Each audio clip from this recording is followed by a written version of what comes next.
O tema dessa live de hoje é um prosseguimento da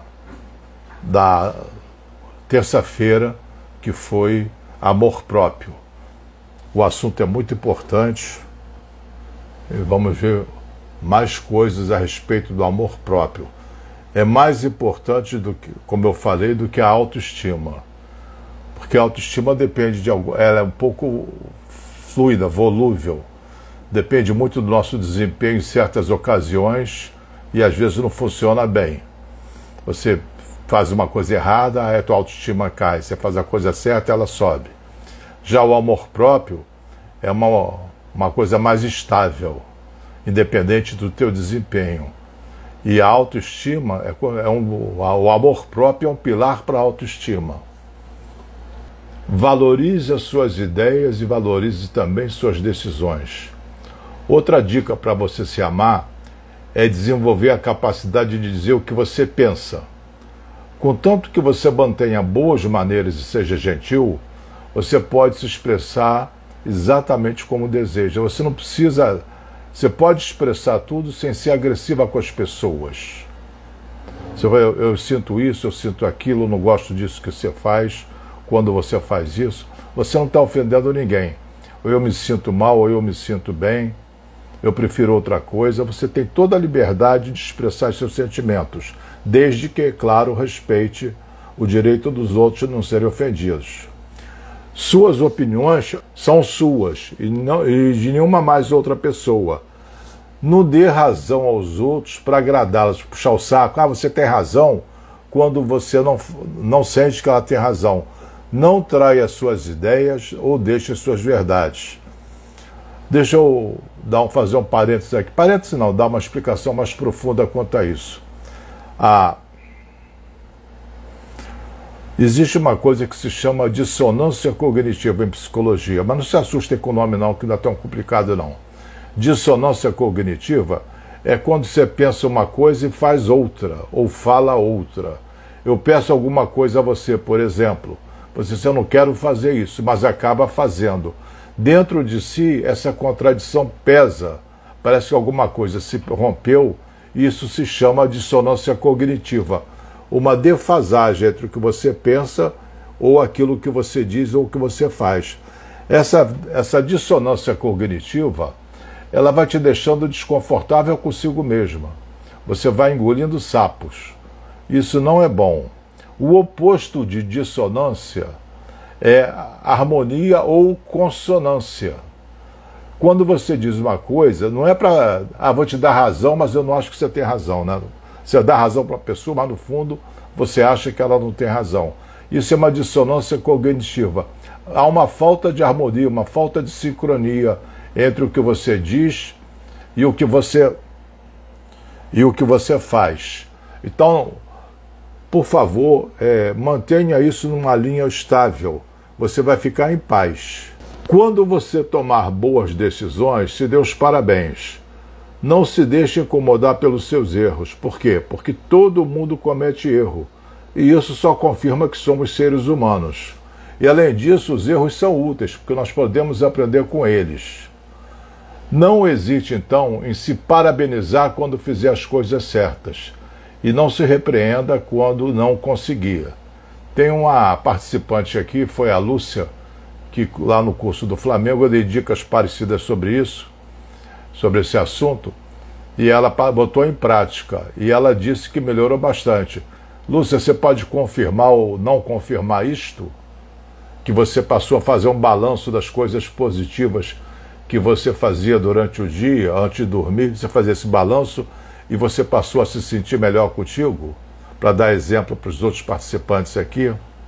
Enquanto a Lúcia escreve lá a resposta dela, vamos dar prosseguimento. Outra coisa para aumentar teu amor próprio é deixar de lado as críticas tóxicas.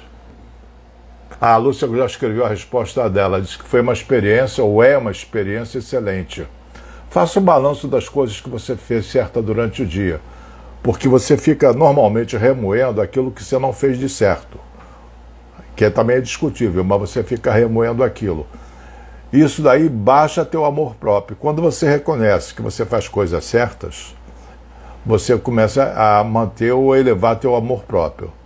É um ótimo remédio. Ótimo remédio. E também quando você perceber que você fez coisa errada, é uma oportunidade de reflexão para não repetir aquilo. Funciona bem. Não aceite as críticas tóxicas que outras pessoas te façam. Essas críticas fazem com que você se sinta inferior, indigna de alegria ou de boas notícias, fica triste, deprimido ou angustiado. É claro que aceitando as críticas tóxicas, isso não vai permitir a nos amarmos. E também você também não deve fazer a crítica tóxica. A crítica tóxica em relação a si mesmo, uma crítica para você, contra você. Recuse-se a se criticar por qualquer coisa. E se você tiver que se criticar por alguma coisa, que seja uma forma de alerta para você melhorar no futuro. Mude o ponto de vista e concentre-se naquilo que você pode mudar. Se, ao invés de criticar, você aprovar ou destacar o bem, então você vai se sentir melhor contigo mesmo. Foi o que a Lúcia fez. Não se esqueça de que o modo como nós falamos conosco influencia fortemente a maneira como nós nos sentimos. Se você ficar pensando, poxa, eu sou um idiota, eu sou um burro, como é que eu vou fazer aquilo? Que besteira que eu fiz, não devia ter feito isso, papapá. Se você se trata naquele diálogo interno, como é que você vai acabar se sentindo? Provavelmente muito mal.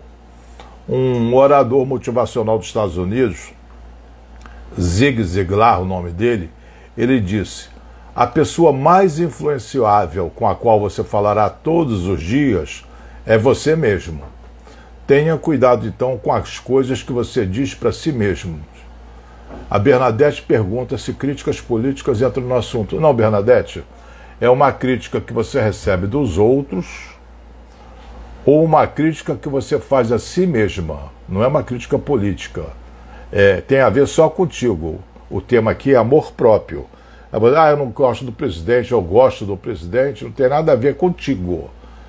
Tem porque você gosta ou não gosta, mas não está qualificando você, está qualificando o outro. O importante é a crítica que você faz a si mesma.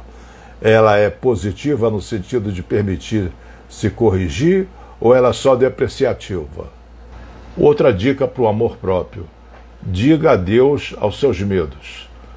Tudo aquilo que te dá medo te afasta da felicidade e da alegria. Mas entenda, é normal ter medo em algumas situações. O importante é enfrentá-los e superar obstáculos. O medo é só um pensamento, não é uma ordem. Não tem ninguém sem medo. Se tiver alguém sem medo, já morreu, porque já fez tanta imprudência que não ia escapar de todas. Quando você superar essas barreiras, você vai poder desfrutar de um poderoso desenvolvimento pessoal. E você vai dizer: sim, agora eu estou sendo capaz de enfrentar as coisas que eu tinha medo. Esse é um passo muito importante na tarefa de amar a si mesmo. Eu acabei de dar uma consulta para uma senhora que o irmão dela era extremamente invasivo. Ela ficou viúva, o irmão estava extremamente invasivo. Aí ela botou limites nessa invasão dele na vida dela, e ela está feliz da vida, está radiante, que estabeleceu limites que ele agora tem que respeitar. Faça uma lista, se você quiser mentalmente, com tudo que você considera bom em você. Concentre-se nas suas qualidades. Talvez você no início possa achar que não tenha nada de favorável, mas você vai ficar surpreso ao saber quantas qualidades você tem e quantas coisas certas você fez durante o dia. Não precisa ser uma coisa maravilhosa, eu descobri a cura do câncer, não é nada disso. Pequenas coisas que você faz certo. Se parabenize para isso. Por isso. Mesmo que sejam coisas pequenas ou insignificantes, elas podem te ajudar a sentir-se melhor contigo mesmo.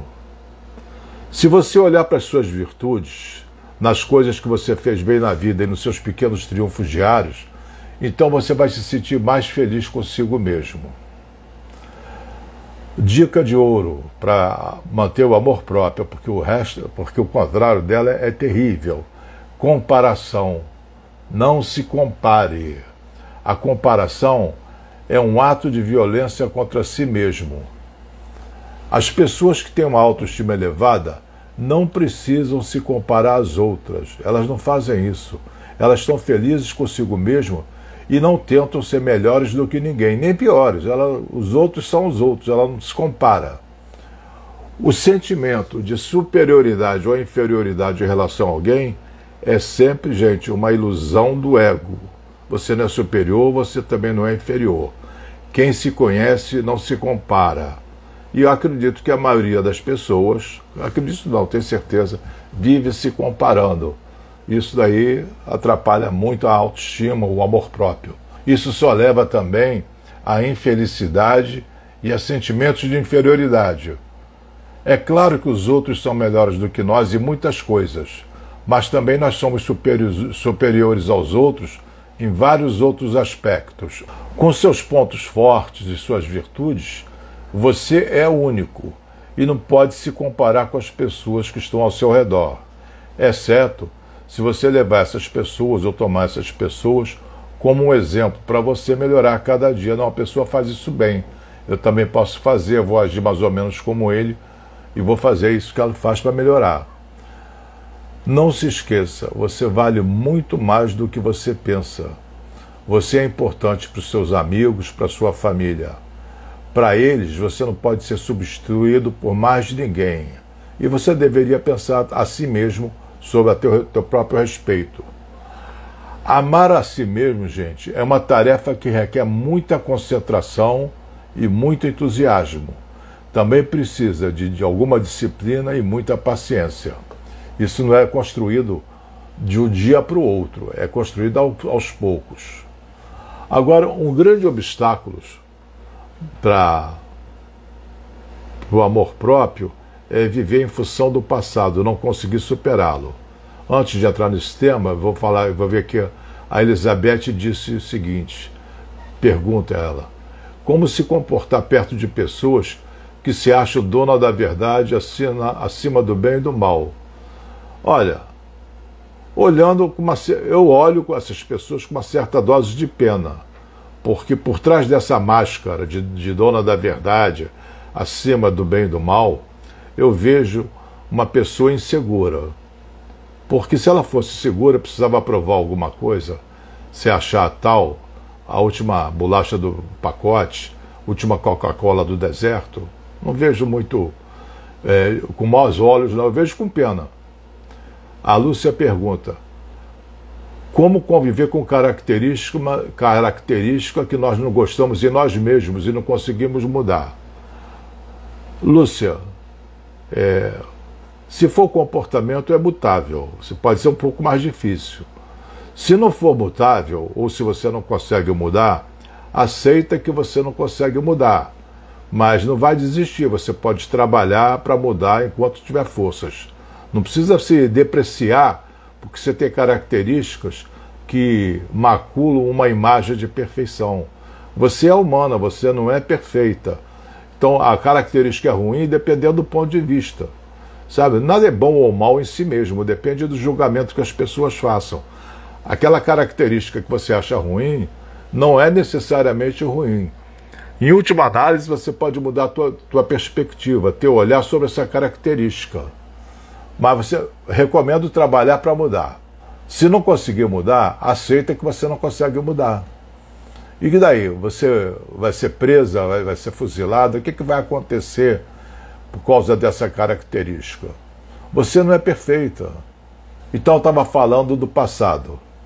Antes de tudo, principalmente, entenda que seu passado é intangível, ou seja, você não pode acessar teu passado, não pode tocar nele, cheirar, ver ou ouvir. Contudo, não quer dizer que esse passado não tenha existido. Evidentemente ele aconteceu. Ele faz parte da nossa vida. Sabemos que ele aconteceu, mas agora esse passado só existe na tua memória. O passado, gente, fica no passado.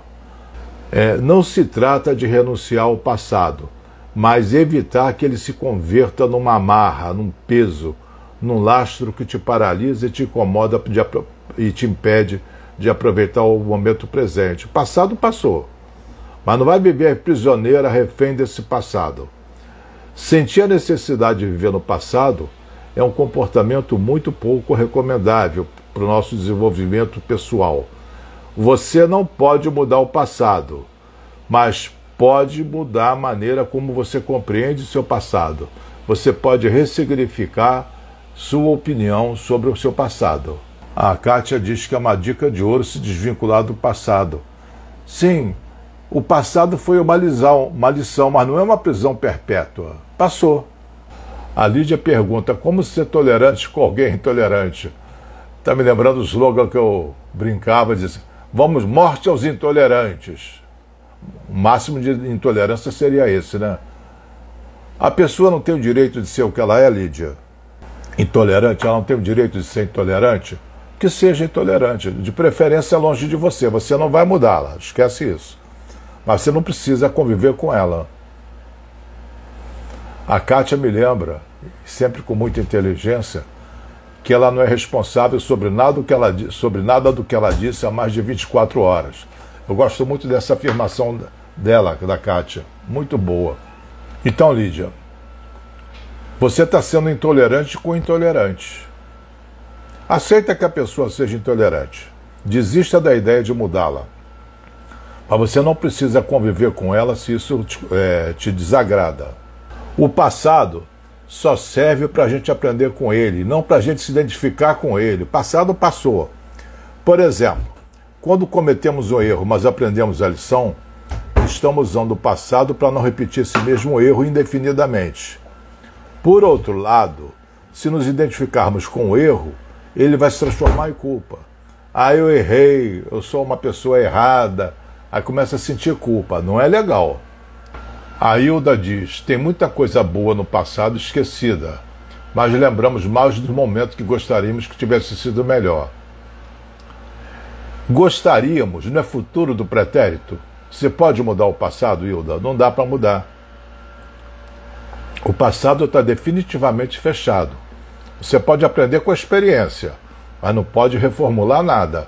É como se você tivesse separada por uma parede de vidro e que você vê o passado, mas não pode mais tocar nele, não pode mais mexer. Aceita que certas coisas que você fez, você gostaria de ter mudado. Aceita isso. Mas também compreenda principalmente que quando você agiu da forma que você hoje desaprova lá no passado, você tinha outro conhecimento e outro nível de consciência. Então você agiu de acordo com o nível de consciência da época. Você não podia agir lá atrás com a cabeça que você tem hoje. Então por que não aceitar teu passado na boa? Não tem problema. Ninguém é um monstro por causa disso. Qualquer que tenha sido o teu erro, foi cometido, vamos dizer, sob certo nível de consciência que você tinha na época. Você não podia ser diferente do que era na época. Assim como você não pode ser diferente do que é hoje. E hoje também, você também comete teus erros. Você agora não percebe, mas no futuro você pode avaliar. A Heloísa está dizendo que sim, a experiência negativa serve de aprendizado. Só para isso. Não é para se martirizar, não. Só para isso, é só aprendizado. Olhar constantemente para trás e se instalar no pretérito, o pretérito é passado, costuma ser próprio das pessoas que têm medo do presente, medo da vida e da incerteza, e se apegam ao passado porque conhecer o que passa lhes dá segurança. Tá, mas você não vive o presente, você está amarrado no passado. Você não vive o presente. A vida se passa no presente. Se você mantiver o passado vivo dentro de você, você vai se tornar uma pessoa morta para o presente. Nós temos que aceitar definitivamente que o passado não pode ser mudado. O que aconteceu, aconteceu. E é o que deveria ter acontecido, seja alguma coisa boa ou ruim. A Lídia diz, esquecer os prejuízos. Não, esquecer não. Você não tem uma tecla para deletar nada na cabeça. Simplesmente aceitar que você teve prejuízo e o que te causou aquele prejuízo. Será que pode ser usado como aprendizado para o teu presente? Para você no presente não sofrer outros prejuízos? A Kátia está dizendo, a gente pode olhar a cicatriz de um machucado, mas a dor passou lá atrás quando a ferida foi curada, é isso. Não vai carregar aquela ferida aberta. Mas não tem gente que fica coçando essa ferida do passado o tempo todo, remoendo, rememorando, ruminando. A ruminação de pensamentos negativos, por exemplo, sobre o passado, é um passo largo na direção de uma depressão. Embora o passado constitua uma parte importante da nossa gente, da nosso ser, é no presente que está depositada toda a nossa capacidade de realizar transformações. Não somos nosso passado, somos o nosso presente. O passado é uma roupa que não te serve mais. Bota isso na cabeça. Você não vai usar a roupa que você tinha de criança, não serve mais. Você não anda mais de velocípede, brinca com aquelas bonequinhas, isso já passou. Na época era adequado, agora não. O que fizemos há muito tempo definia a pessoa que nós éramos naquela época. Isso foi o que eu falei lá para Hilda lá atrás um pouquinho. Mas acontece que você já não é aquela pessoa. Você é a pessoa que você é hoje. E nós mudamos todos os dias, em cada nova informação ou em cada aprendizagem adquirida. Isso é uma coisa inevitável. Por isso, gente, lamentar o que nós fizemos ou deixamos de fazer no passado só serve para nos machucar. Não podemos mudar o passado, mas temos a opção maravilhosa de poder aprender com ele. Não existe nenhuma borracha para apagar o passado, mas sempre vai ter um lápis para escrever o futuro. A Bernadette diz, é muito importante usar o passado, analisando o contexto em que aconteceram os fatos. É importante, mas não se culpar por causa disso. Naquele contexto você fez o que parecia adequado. Se você mudou de lá para cá, sinal que você evoluiu. E a Kátia, eu faço sempre uma brincadeira com a Kátia, eu chamava ela de... Fazia, porque ela mudou. Eu a chamava de Mulher Maravilha, e ela escreveu, minha fantasia de Mulher Maravilha não me cabe mais. Boa, Kátia, muito boa. Tua fantasia não te cabe mais, deixa pra lá. Até então cabia, agora depois que você mudou a tua compreensão, o teu nível de consciência, você vê que não cabe mais. Por exemplo, você se sente culpado por algo que fez ou por alguma coisa que deixou de fazer no passado? Uma coisa é certa, você agiu de acordo com o nível de consciência ou de inconsciência que você tinha na época. Solte a culpa, larga dela. O seu passado não te condena, ele te ensina. Aproveita isso. A gente se condena pelo passado. Não, o passado... Tinha até um filme, né? O seu passado te condena. Ele não te condena, ele te ensina. Volte os seus olhos para o passado e diga, eu fiz aquilo que eu pude com o conhecimento e com a compreensão que eu possuía naquele momento. Pronto, acabou a culpa, acabou o remorso. Tão simples, repetindo. Diga para si mesmo. Eu fiz o que pude com o conhecimento e com a compreensão que eu possuía naquele momento. Se você entendeu isso, assimilou isso, será que você vai continuar se condenando? Ao nos culparmos por uma decisão passada e revirar a cabeça para encontrar uma solução para alguma coisa que já não existe, é passado, a única coisa que nós vamos conseguir é um castigo psicológico que não vai te permitir desfrutar o seu momento atual. O John Lennon dizia que alguns estão dispostos a qualquer coisa, menos a viver o aqui e agora. Mandou bem.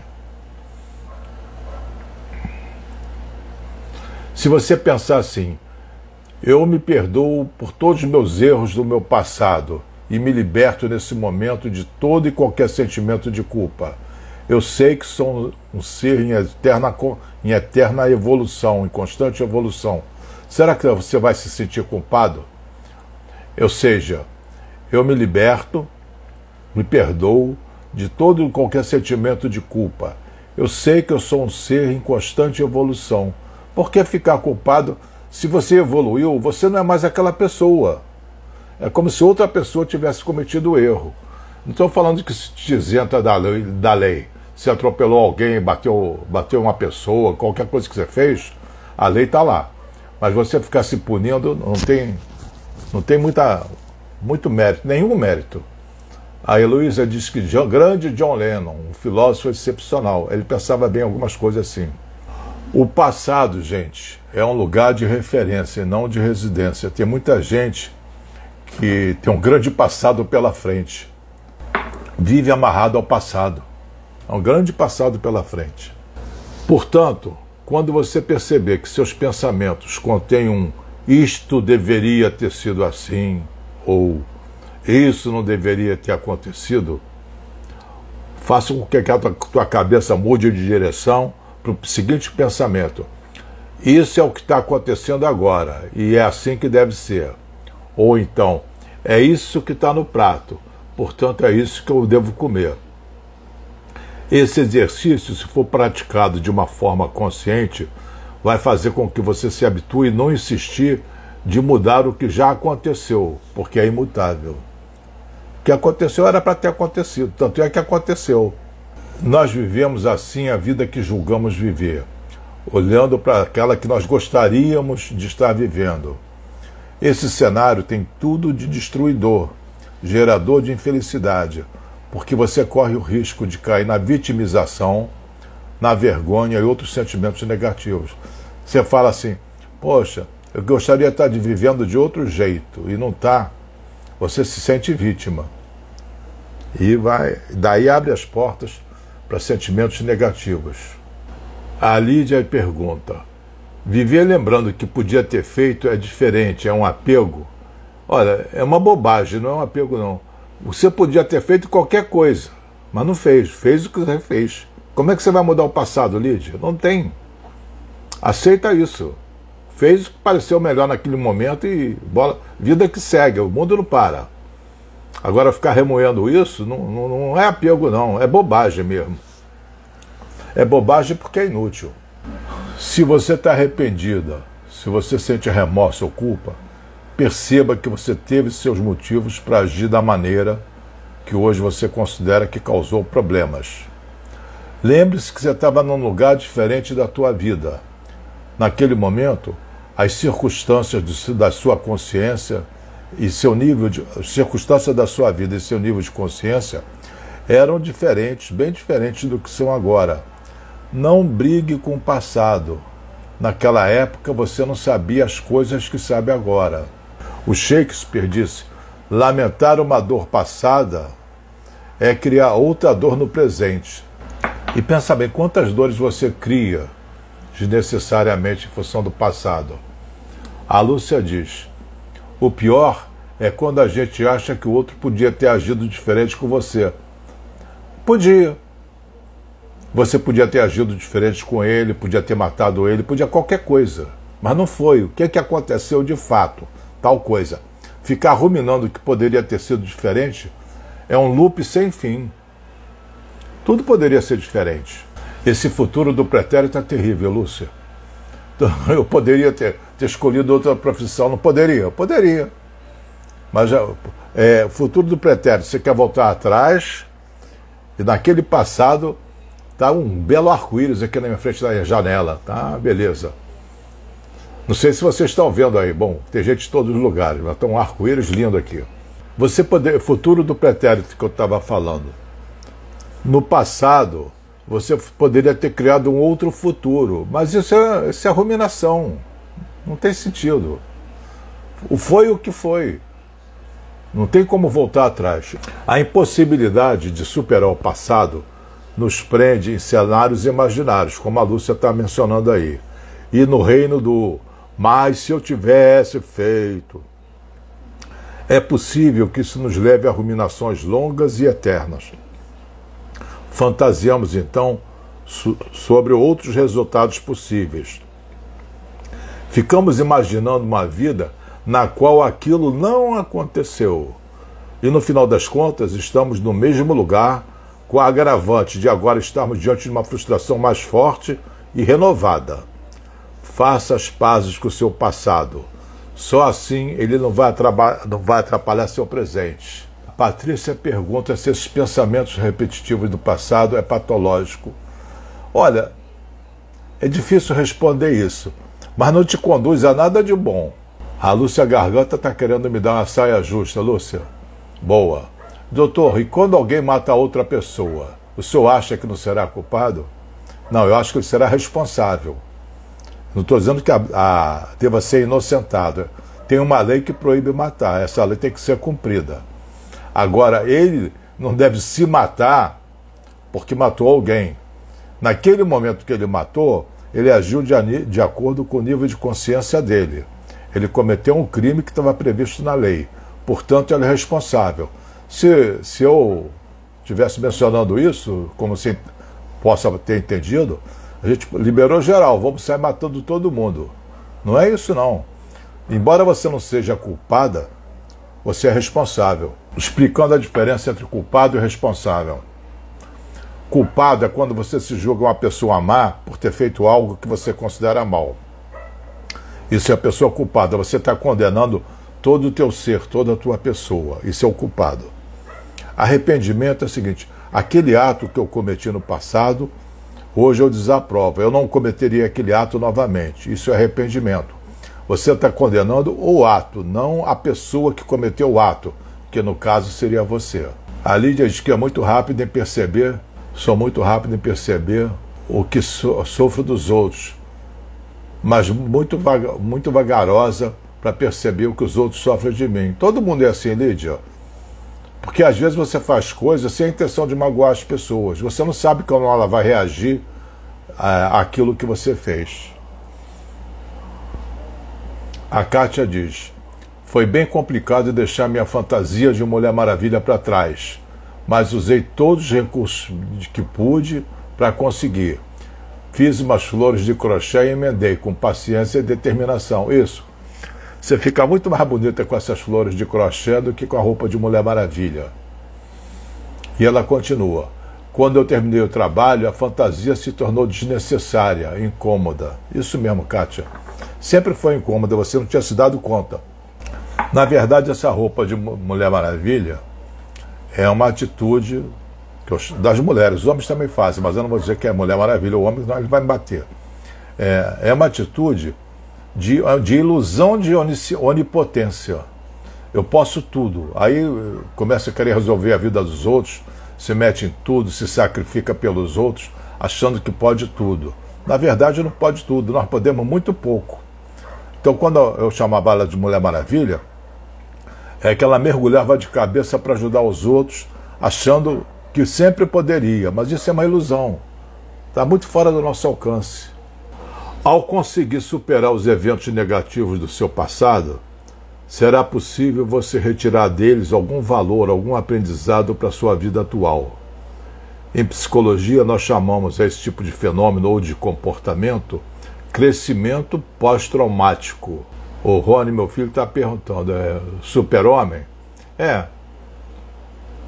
Tem o masculino da Mulher Maravilha seria o super-homem. Super-homem são aquelas pessoas que acham, aqueles homens que acham que podem tudo. Não pode. Nós somos muito limitados. Muito limitados, filho. Se você bancar o super-homem, fica complicado. Não fica bem botar a cueca por cima da calça, botar uma capa, tentar voar. Você só vai se machucar, vai fazer um papel ridículo. Voltando então a falar do passado. Se o passado fosse importante, o para-brisa não seria menor do que o retrovisor? No carro não tem aquele espelhinho que se chama retrovisor? E o para-brisa é aquele vidro grande que fica na frente do motorista. Se o passado fosse importante, o para-brisa seria menor do que o retrovisor. Deixe de viajar na maionese, você vai ganhar milhagens da Hellmann's, fabricante de maionese.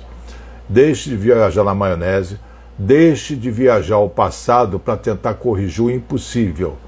E apague da sua mente frases do tipo: ah, se eu tivesse feito. É melhor usar o slogan da Nike: faça agora, do it now. Faça agora. E falando de amor próprio, não se esqueça que não há amor suficiente que seja capaz de preencher o vazio de uma pessoa que não se ama. Se a pessoa não se ama, não dá para encher esse buraco de carência, não. A Giovânia diz que é muito bom aprender com esses ensinamentos. Não só entender os ensinamentos, Giovânia, botar em prática e tentar absorvê-los para que ele entre no teu piloto automático. Aí você não se atormenta com eles.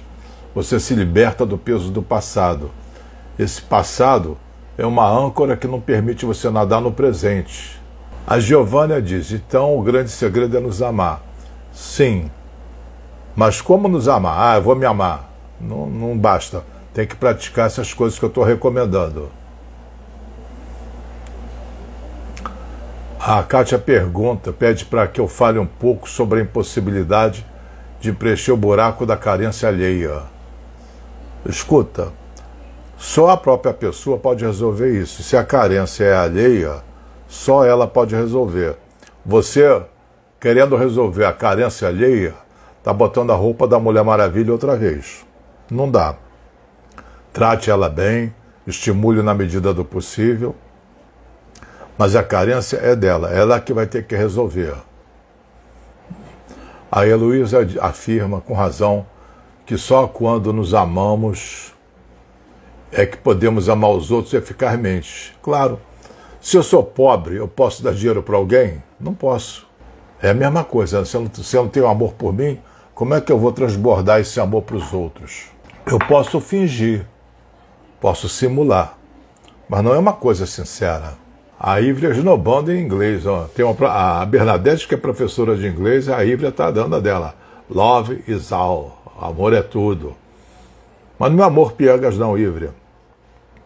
É um amor sincero por si mesmo, não é aquele da boca para fora. A Maria José diz que me acompanha desde o programa Haroldo de Andrade. Obrigado, Maria José. A Sueli agradece e diz que está colocando em prática os valiosos ensinamentos. Fico muito feliz com isso. A Lídia disse que ontem estava deprê, mas agora está ótima me ouvindo. Ótimo, obrigado.